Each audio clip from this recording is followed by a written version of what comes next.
நீங்கள் நான் வெஜிடேரியனா? அப்போ இந்த வீடியோ உங்களுக்காக தான். இன்றைக்கி நம்மளோட சேனலில் ஒரு முக்கியமான வீடியோ அப்படின்றத பார்க்க போகிறோம். நான்வெஜ் அப்படின்னு எடுத்துக்கிட்டாலே சிக்கன், மட்டன், மீன் அப்படின்றது தான் நம்ம லைனாக வருவோம். அதில் இந்த சிக்கன் அப்படின்றது உலக அளவில் ரொம்பவே பாப்புலரான ஒன்று. நிறைய பேர் கன்சியூம் பண்ணக்கூடிய ஒரு உணவு அப்படின்னும் சொல்லலாம். கிட்டத்தட்ட ஒரு 75 பில்லியன் பீப்புள்ஸ் பக்கம் குளோபலி, அதாவது உலக அளவில் இதை கன்சியூம் பண்ணிகிட்டு இருக்காங்க, டெய்லி சாப்பிட்டுட்டு இருக்காங்க. அப்படி இருக்கக்கூடிய காலகட்டத்தில் இந்த மாதிரி சிக்கனை டெய்லி எடுத்துக்கிறதுனால நம்மளுக்கு நல்லதா கெட்டதா? சிக்கன் டெய்லி எடுத்துக்கலாமா? அதனால ஹெல்த் ரிஸ்க் இருக்கா? அதே மாதிரி எந்த மாதிரியாக எடுத்துக்கும் போது நம்மளுக்கு பிரச்சனை அப்படின்றது இருக்காது அப்படின்றத நம்மளோட சேனலை நம்ம இன்னைக்கு பார்க்க போகிறோம். அதே மாதிரி உலக அளவில் இருக்கக்கூடிய புரோட்டீன் இறைந்த உணவுகளில் சிக்கன் அப்படின்றது ஒரு முக்கிய பங்கு வகிக்குது. ஒரு 100 கிராம் சிக்கனில் பார்த்தீங்கன்னா 35 கிராம்ஸ் அளவுக்கு புரோட்டீன் அப்படின்றது இருக்குது. இது நம்மளோட எலும்புகள் ஆகட்டும், அதே மாதிரி தசைகள் ஆகட்டும், அதோட வளர்ச்சிக்கும் சரி, அதோட ஸ்ட்ரென்த்துக்கும் சரி ரொம்பவே உறுதுணையாக இருக்குது. இப்போ இந்த சிக்கன் நம்ம டெய்லி சாப்பிடலாமா? அதோட ஹெல்த் பெனிஃபிட் என்ன, ரிஸ்க் என்ன? அதே மாதிரி இப்போ நம்மளோட தமிழ்நாட்டில் பார்த்தீங்கன்னா அந்த சிக்கன் அப்படின்றது ரொம்ப பாப்புலர். நிறைய டிஷ்ஷு அது எது டிஷ்ஷெல்லாம் ரெடி பண்ணிட்டாங்க. அப்படி நம்ம அந்த சிக்கனை பார்த்து சாப்பிடாம இருக்கிறதே ரொம்ப ரேரு. அப்படி நம்ம டெய்லி சாப்பிடும்போது நம்மளுக்கு பிரச்சனை வருமா அப்படின்றத இன்றைக்கி நம்ம நம்மளோட சேனல் பார்க்க போகிறோம். இப்போ வாங்க வீடியோக்குள்ளே போகலாம். நம்மளோட சேனலில் இந்த மாதிரி கண்டென்ட் போடலாம் அப்படின்னு இருக்கேன். அதாவது டெய்லி ஒரு டாபிக் எடுத்து அதோட ஹெல்த்தோட இஷ்யூஸு, அதே மாதிரி அதோட பெனிஃபிட் என்ன அப்படின்னு டிஸ்கஸ் பண்ணலான்னு இருக்கேன். உங்களுக்கு இந்த மாதிரி டாபிக் பிடிக்கும் அப்படின்னா மறக்காமல் நம்மளோட சேனலை சப்ஸ்கிரைப் பண்ணிவிட்டு நம்மளோட பழைய வீடியோஸையும் போய் பாருங்கள். கண்டிப்பாக யூஸ்ஃபுல்லாக இருக்கும். இந்த வீடியோக்கும் மறக்காமல் லைக் கொடுத்துருங்க கடைசியில். இப்போ வாங்க வீடியோக்குள்ள போகலாம். சிக்கன் டெய்லி சாப்பிட்லாமா அப்படின்றது தான் நம்மளோட டாபிக் இன்றைக்கி. அப்படி பார்த்தீங்கன்னா அதில் என்ன தான் நல்லது இருக்குது டெய்லி சாப்பிட்றதுக்கு அப்படின்ற ஒரு கொஷின் வருது இல்லைங்களா? அப்படி பார்த்தீங்கன்னா சிக்கனை பொறுத்த வரைக்கும் ஒரு முக்கியமான ஒரு புரோட்டீன் சோர்ஸ் உலகளவில், ஓகேங்களா? அப்படி இருக்கக்கூடிய டைமில் அதை நம்ம டெய்லி சாப்பிடும்போது நம்மளோட மசில்ஸ் ஆகட்டும், நம்மளோட உடல் ஆகட்டும் நல்ல ஒரு கட்டமைப்போடையும், நல்ல ஒரு கட்டமஸ்தாக இருக்காங்க அப்படின்னு சொல்லுவாங்க இல்லைங்களா? அந்த மாதிரியான ஒரு உடல் அமைப்பு வேணும் அப்படின்னு நினைக்கிறவங்க இந்த சிக்கனை எடுத்துக்கிறது நல்லது அப்படின்ட்டு நான் சொல்லுவேன். அதே மாதிரி இன்னொரு முக்கியமான பெனிஃபிட் என்ன அப்படின்னு கேட்டிங்கன்னா vitamin B6 and vitamin B12 அப்படின்னு சொல்லக்கூடிய உடலுக்கு தேவையான, அதாவது ரத்த இதுக்கு தேவையான ஒரு முக்கியமான ஒரு ஸ்ட்ரென்த் அப்படின்றது இந்த சிக்கன் அப்படின்றதுல இருக்குது.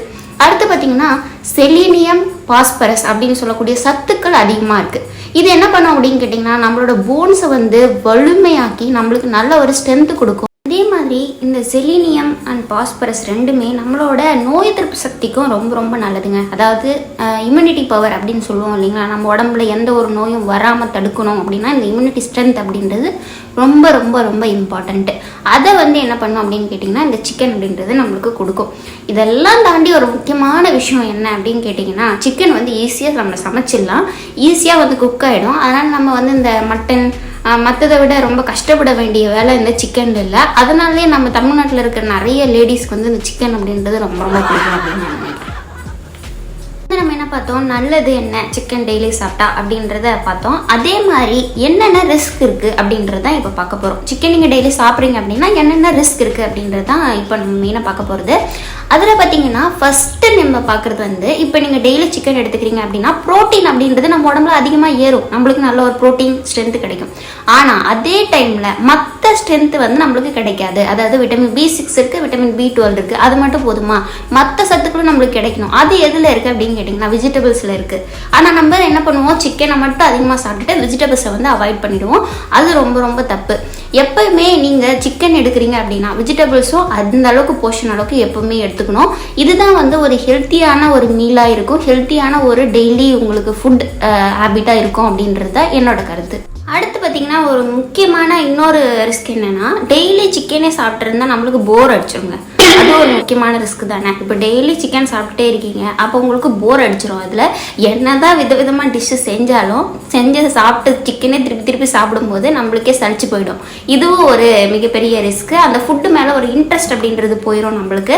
நம்ம ஃபுட்டு சரியாக சாப்பிட மாட்டோம். அதனாலே நிறைய ஹெல்த் இஷ்யூஸ் அப்படின்றது நம்மளுக்கு வரலாம். தாலுமே டெய்லி சிக்கன் எடுத்துக்கிறீங்க அப்படின்னா அதை ஹெல்த்தியான முறையில் எடுத்துக்கிறதும் ஒரு மிகப்பெரிய முக்கியமான விஷயம். அதாவது நீங்கள் நார்மலாக ஃப்ரை பண்ணி இந்த மாதிரி ரொம்ப எண்ணெய் எண்ணெயில் போட்டு ஃப்ரை பண்ண சிக்கனை வந்து அதிக அளவில் சாப்பிட்றது அப்படின்றது கண்டிப்பாக ஒரு ரிஸ்க்கான விஷயம். ஹெல்த் வைஸ் பார்த்திங்கன்னா உங்கள் உடம்பு வைஸும் பார்த்திங்கன்னா ரொம்பவே ரிஸ்க்கான விஷயம் அப்படின்னு தான் நான் சொல்லுவேன். இதில் உடலில் வந்து பல பிரச்சனைகளை தரும். நம்மளோட வயிற்றுல இருந்து நம்மளோட பிளட் சம்மந்தப்பட்ட இஷ்யூஸ்ன்னு சொல்லிட்டு நிறைய பிரச்சனைகளை வந்து இந்த ஃப்ரைட் சிக்கன்ஸ் வந்து நம்மளுக்கு கிரியேட் பண்ணும். ஒரு சிலர்லாம் பார்த்தீங்கன்னா டெய்லியும் வந்து ஃப்ரைட் சிக்கன் சாப்பிட்ற பர்சன்ஸும் இருக்காங்க. அவங்களுக்கு சொல்கிற தயவு செஞ்சு அந்த ஹேபிட்டை வந்து ஃபாலோ பண்ணாதீங்க அப்படின்றது தான் என்னோட அட்வைஸ்.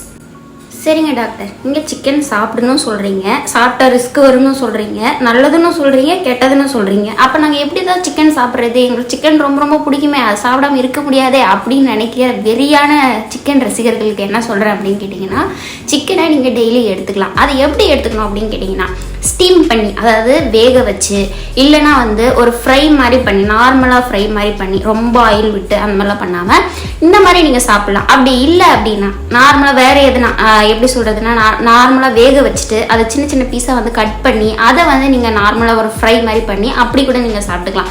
ஆனால் எண்ணெயில் அதிகமாக பொரிச்சு சாப்பிட்றது, எண்ணெயில் வந்து ரொம்ப முக்கி அந்த மாதிரி சாப்பிட்றது, அதே மாதிரி நீங்கள் தந்தூரி சிக்கன் அப்படின்லாம் சொல்கிறாங்க பார்த்தீங்களா, அந்த எண்ணெயில் சுட்டு தருவாங்களோ அந்த மாதிரி சிக்கன் சாப்பிட்றது ஓரளவுக்கு பரவாயில்ல. ஆனால் எண்ணெயில் பொரிச்ச சிக்கன்ஸை வந்து மோஸ்ட்லி நீங்கள் அவாய்ட் பண்ணிக்கிறது நல்லது அப்படின்னு நான் சொல்லுவேன். அதே மாதிரி பார்த்தீங்கன்னா சிக்கன் நீங்கள் டெய்லி எடுத்துக்கிறது ஓகே, அதே அளவு குவான்டிட்டி, அதாவது நீங்கள் எந்த அளவுக்கு சிக்கன் எடுத்துக்கிறீங்க அப்படின்ற ஒரு அளவு இருக்குது பார்த்தீங்களா. ஒரு நாளைக்கு நீங்கள் ஒரு 100 கிராம் சிக்கன் எடுத்துக்கிறீங்க அப்படின்னா அந்த சிக்கனுக்கு ஈக்குவலாக எக்கோ இல்லை வந்து வெஜிடபிள்ஸோ நீங்கள் வந்து ஈக்குவலாக எடுத்துக்கும் போது மட்டும்தான் நம்மளுக்கு பேலன்ஸான ஒரு டயட் அப்படின்றது நம்மளோட லைஃப்பில் வந்து இருக்கும். நம்மளுக்கு ஒரு சரிவிகித உணவு அப்படின்றது நம்மளுக்கு கிடைக்கும். மீட்டில் இருக்கக்கூடிய ப்ரோட்டீனும் கிடைக்கும், அதே மாதிரி வெஜிடபிள்ஸ் இருக்கக்கூடிய விட்டமின்ஸும் கிடைக்கும். நம்மளுக்கு ஒரு பேலன்ஸான ஒரு டயட் அப்படின்றது நம்ம பாடியில் இருக்கும். நம்மளோட லைஃப்பும் நம்மளுக்கு ஹெல்த்தியாக வந்து இருக்கிறதுக்கு உதவும். இதனால் நீங்கள் என்ன பண்ணுங்கள் அப்படின்னு கேட்டிங்கன்னா, சிக்கன் எடுத்துக்கிறீங்க அப்படின்னா அதுக்கு ஈக்குவலாக வெஜிடபிள்ஸ் சாப்பிட்றதும் ரொம்ப முக்கியம். சரி, இப்போ என்ன தான் கன்க்ளூஷனுக்கு வரோம், நம்ம சிக்கன் டெய்லி சாப்பிடலாமா சாப்பிடக்கூடாதா அப்படின்னு கேட்டிங்கன்னா சாப்பிடலாம் டெய்லி. இப்போ நான் வந்து நான் வெஜிடேரியன் இல்லை, நான் வெஜிடேரியன், நான் சிக்கனும் சாப்பிட மாட்டேன், எனக்கு ப்ரோட்டீன் கிடைக்கணும் அப்படின்னா நான் என்ன பண்ணணும் அப்படின்னு கேட்டிங்கன்னா, நீங்கள் இந்த கொண்டைக்கடலை, தானிய வகைகள் அதிகமாக எடுத்துக்கலாம், பருப்பு வகைகளை அதிகமாக நீங்கள் உணவில் சேர்த்துக்கிறதுக்கு ட்ரை பண்ணலாம். இதெல்லாம் வந்து நம்மளோட ப்ரோட்டீன் இம்பேலன்ஸை சரி பண்ணுறதுக்கு ரொம்பவே யூஸ்ஃபுல்லாக இருக்கும். இப்போ நான் இன்றைக்கி சொன்ன இந்த ஹெல்த் டிப் வந்து உங்களுக்கு கண்டிப்பாக யூஸ்ஃபுல்லாக இருந்திருக்கும் அப்படின்னு சொல்லிட்டு நினைக்கிறேன். சிக்கன் டெய்லி சாப்பிடலாமா சாப்பிடக்கூடாதா, சாப்பிட்டா என்ன பெனிஃபிட், என்ன சைடு எஃபெக்ட் அப்படின்னு ஒரு சந்தேகத்தோடு இருந்தவங்களுக்கு ஒரு கிளியரான ஒரு விளக்கம் அப்படின்றது கிடைச்சிருக்கும் அப்படின்னு சொல்லிட்டு நம்புறேன். இந்த மாதிரியான வீடியோஸ் நம்மளோட சேனலில் ரெகுலராக போடலாமா அப்படின்றதையும் கீழே கமெண்ட் பண்ணிவிடுங்க. அதே மாதிரி உங்களுக்கு எதனா டவுட்ஸ் இருந்தாலும் கீழே கமெண்ட் பண்ணிவிடுங்க. நம்மளோட சேனலை மறக்காமல் ப்ளீஸ் சப்ஸ்கிரைப் பண்ணி சப்போர்ட் பண்ணுங்கள். அப்போ தான் நிறைய வீடியோஸ் வந்து நான் உங்களுக்கு போட முடியும்.